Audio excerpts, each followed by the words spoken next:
piyade düşürəm çöllərə. Xarimi ilan görürəm, qorxmuram. Seyr edirəm bər biyabanları, quli biyaban görürəm, qorxmuram.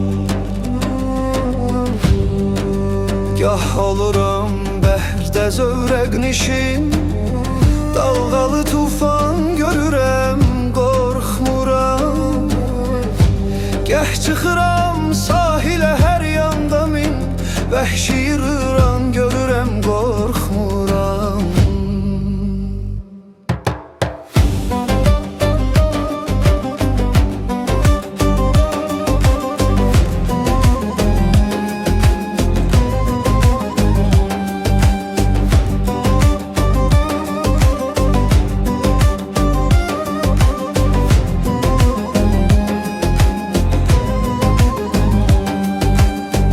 Şəfəq tək düşürəm dağlara,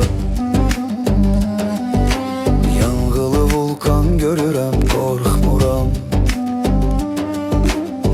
Gəh enirəm saya tək ormanlara, yırtıcı heyvan görürəm, qorxmuram. Üz qoyuram gah Neistanlara,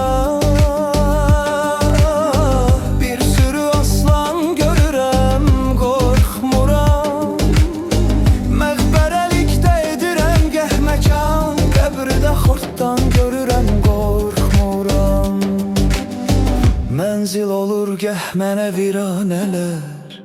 Cin görürəm, can görürəm, qorxmuram. Bu kürəy ərzdə mən müxtəsər, müxtəlif əlvan görürəm, qorxmuram.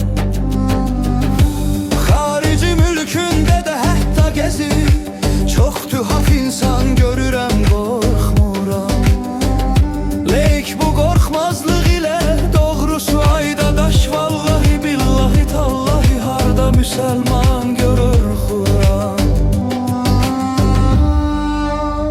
Bir səbəb qorxmayıram vəci var.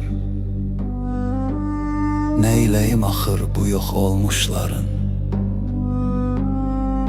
fikrini qan-qan görürəm, qorxuram, qorxuram.